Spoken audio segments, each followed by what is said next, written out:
bienvenue sur Catch Attrape, la chaîne au parc 4. Aujourd'hui, on fait une review de Friday Night SmackDown, SmackDown du 7 février 2020. SmackDown qui s'ouvre sur un épisode du Dirty Shit, le retour du Dirty Shit, The Miz, l'émission de The Miz et John Morrison, qui ont fait une sorte de parodie du film du dernier Tarantino, Once Upon a Time in Hollywood. Ça m'a bien fait rire, franchement c'était un bon segment. The Miz et Morrison qui reviennent en force, et c'est vraiment la seule chose positive que j'ai noté de ce SmackDown, pour faire le dire directement. Ensuite ils sont coupés par le New Day. Dans le Dirty Shit il y a eu quelques petites apparitions, hein, John Laurinaitis et le papa du Miz qui était là. Donc ensuite ils sont coupés par les New Day, qui sont eux-mêmes coupés par les Usos. Les Usos disent que les New Day les ont jamais battus. Ensuite t'as le Miz et Morrison qui attaquent les New Day par derrière, mais ils sont secourus par les Usos. Ensuite s'ensuit un match entre les Usos et la Corbin Family, Ziggler et Roode, qui ont l'air vraiment de s'être détachés du Baron depuis la semaine dernière, le segment de la pâté pour chien. Donc victoire des Usos, voilà, avec un Uso Splash sur Bobby Roode pour la victoire. Donc ensuite on enchaîne avec Corbin qui agresse un peu les membres du staff, en backstage, voilà, qui exprime sa colère, quoi. Donc ensuite on enchaîne avec Elias qui fait un petit solo de guitare, mais qui est très rapidement coupé par Zayn. Zayn lui demande comment ça fait de se faire couper, parce que Elias s'amuse à couper Sami Zayn depuis 2-3 semaines. De toute façon SmackDown c'est toujours la même chose. Il lui dit qu'il va lui faire payer très cher. Le fait est que Nakamura ait perdu le titre intercontinental contre Braun Strowman la semaine dernière. Et s'ensuit un match, il va lui faire payer par Cesaro. Donc Cesaro contre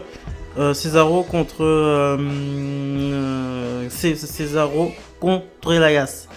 Ça fait plaisir de voir Elias catcher. Ça fait par contre pas très plaisir de voir Cesaro perdre, parce que c'est quand même Cesaro. Pour moi, il sera toujours crédible. Et ils sont en train vraiment de niquer son personnage et de le décrédibiliser, d'en faire un chien, voilà, à la botte de Sami Zayn et de Nakamura. Donc ensuite victoire de Elias avec un elbow drop. Apparemment c'est son nouveau finisher, c'est plus son sort de neckbreaker qu'il portait. J'aimais bien ce finisher, mais victoire d'Elias avec un elbow drop. Ensuite on enchaîne avec Corbin qui fait son entrée, qui vient sur le ring, qui se plaint, il dit qu'il est le roi, que tout le monde doit écouter, Il demande un match de plus contre Roman Reigns. Il s'attaque à une personne dans le public, il prend son verre et lui renverse le verre d'eau à la gueule. Roman Reigns vient sauver la personne en mettant un Superman Punch au Baron. Il met un Superman Punch au Baron, et ensuite le Baron réussit à s'enfuir. Et Roman Reigns lui dit qu'il accepte le challenge de Corbin et que ça se passera à Super Showdown dans un steel cage. Donc cette rivalité continue pour notre malheur. Ensuite on enchaîne avec une interview de Goldberg qui avait été annoncé à SmackDown, je crois. Il n'avait pas été annoncé parce que là il n'était pas là, il était en conférence, il était en interview, il était filmé, quoi. Donc ensuite Goldberg dit qu'il a regardé Royal Rumble avec ses fils, que ça l'a poussé à remettre les bottes, que ça l'a poussé à renfiler les bottes. Ensuite il est très rapidement coupé par la Firefly Funhouse qui a été aussi annoncée la semaine dernière. Bray Wyatt qui dit qu'il sait que Goldberg veut l'affronter pour le titre universel. Et voilà, et ensuite Goldberg enchaîne avec, il lui dit qu'il n'est pas d'humeur. Pour les blagues. Et le segment se termine par Goldberg qui dit The Fiend War Next. Donc ensuite on enchaîne, on aura The Fiend contre Goldberg à Super Showdown. Ensuite on enchaîne avec Heath Slater qui vient prendre des nouvelles de Daniel Bryan en backstage. Il lui demande si ça va. Et Daniel Bryan lui demande que s'il veut vérifier si ça va, il n'a qu'à aller sur le ring avec lui. Donc s'ensuit un match Heath Slater contre Daniel Bryan. Bon, ça a été un squash, Bryan running Annie qui enchaîne avec son label lock pour la victoire par KO. Heath Slater qui n'est pas en état de continuer le match, qui s'endort sous la prise de soumission de Bryan. Interview de Braun Strowman, nouveau champion intercontinental, qui vient un peu célébrer son premier titre solo. C'était un moment où le public a bien interagi, on a senti un peu l'émotion.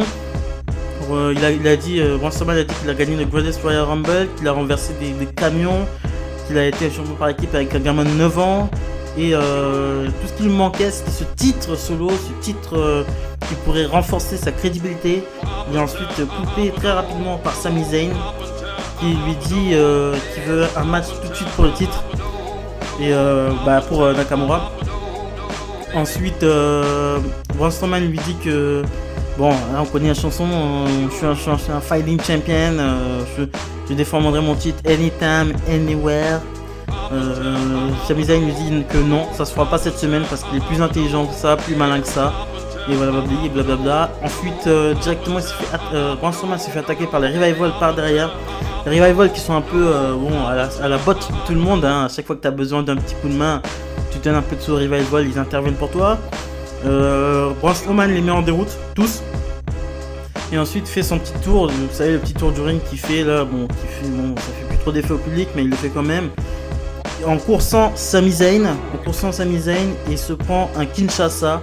Donc la rivalité entre Shinsuke Nakamura et Braun Strowman continue comme la semaine dernière, comme les semaines suivantes, comme toutes les semaines d'ailleurs, depuis le commencement de la Fox. Donc ça continue. Donc ensuite on rejoint Tucker et Otis en backstage. Otis qui apparemment prépare son date une semaine à l'avance avec Mandy Rose. Voilà, on verra, je pense qu'on sera avec eux au restaurant la semaine prochaine pour voir comment leur relation évolue. Ensuite on enchaîne avec Sheamus contre Apollo Crews. Apollo Crews qu'on considérait à NXT comme le futur de la VE. En 15 ans que je regarde la VE, je me dis qu'il faut jamais dire que quelqu'un est le futur de quoi que ce soit. On n'est jamais sûr de rien à la VE. Il y a toujours des imprévus. Ils sont toujours capables de gâcher des talents. Voilà, donc en même temps ils en ont tellement que oui, il y en a sûrement quelques-uns qui se retrouvent sur la touche. Victoire de Sheamus, sans surprise. Ensuite il essaye de remettre un brogue kick à Apollo Crews, mais c'est Shorty Gable qui surgit et qui s'attaque à Sheamus, mais aussi il se fait mettre en déroute. Il se prend aussi un brogue kick et Sheamus qui célèbre sur le ring. Donc Sheamus, je pense qu'il va se taper quelques jobbers. Ça va être un peu le Eric Rowan de SmackDown, hein, en attendant qu'on lui trouve quelque chose à faire. Ensuite on enchaîne avec ce serait sympa Sheamus contre Braun Strowman pour le titre intercontinental. Sheamus n'a jamais eu ce titre encore, donc ce serait sympa de voir cette petite rivalité voilà, quoi. Donc ensuite on enchaîne avec le main event of the evening, Naomi contre Dana Brooke, contre Alexa Bliss, contre Carmella, avec Bayley installé à la table des commentateurs. C'est quoi le finish de... Je rêve ou le finish de Naomi, c'est un coup de cul? Non, sérieux, c'est un coup de cul. Naomi, c'est une catcheuse quand même moi j'apprends au sérieux. Je trouve que c'est qu'elle est très crédible. Elle est très crédible, elle est très athlétique. En plus, elle vient de faire son retour. J'aime pas... Moi, ça n'a rien à voir avec son finisher, mais son finisher ne me plaît pas du tout. Son finisher ne me plaît absolument pas. Mais bon, ce match, victoire de Carmella avec un super kick sur Naomi qui fait compter sur Naomi.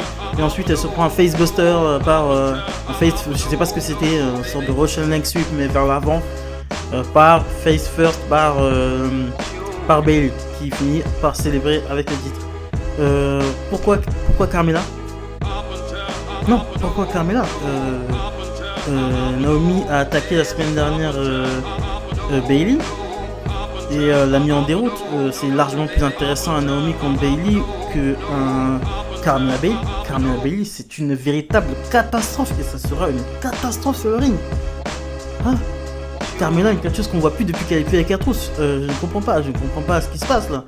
Je vais vous dire ce que je pense du match The Fiend contre Goldberg. Ça va être une catastrophe intégrale. Voilà. The Fiend, les derniers adversaires qu'il a eu, ils ont su le mettre en valeur. Parce que Seth Rollins et Daniel Bryan sont des leaders sur le ring. Ils ont l'habitude de faire beaucoup, ils ont l'habitude de travailler, ils ont l'habitude de faire beaucoup de moves. Ils ont un moveset très très large, Daniel Bryan et Rollins. Mais je suis désolé, mais Goldberg n'a pas un moveset assez conséquent pour aller se battre contre The Fiend. Et The Fiend n'est pas un meneur sur le ring. The Fiend, il suit les ordres qu'on lui donne, point. Et ça va être une catastrophe. Soit ça va être un squash match et Goldberg perd toute crédibilité pour le restant de sa carrière. Sa carrière s'effondrera avec cette défaite en squash, ou soit ce sera un match un peu plus long, mais Goldberg ne tiendra pas niveau endurance et Goldberg finira ridiculisé.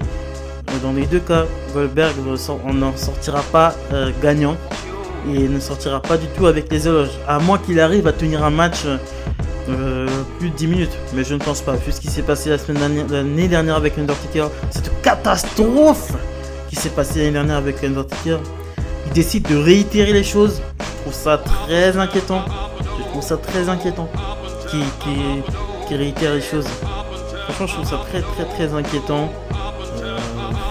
Voilà, donc c'est ce que je pensais du SmackDown du 2 février, du 7. Le 7 février, c'est ce que je pensais. Le SmackDown du 7 février 2020.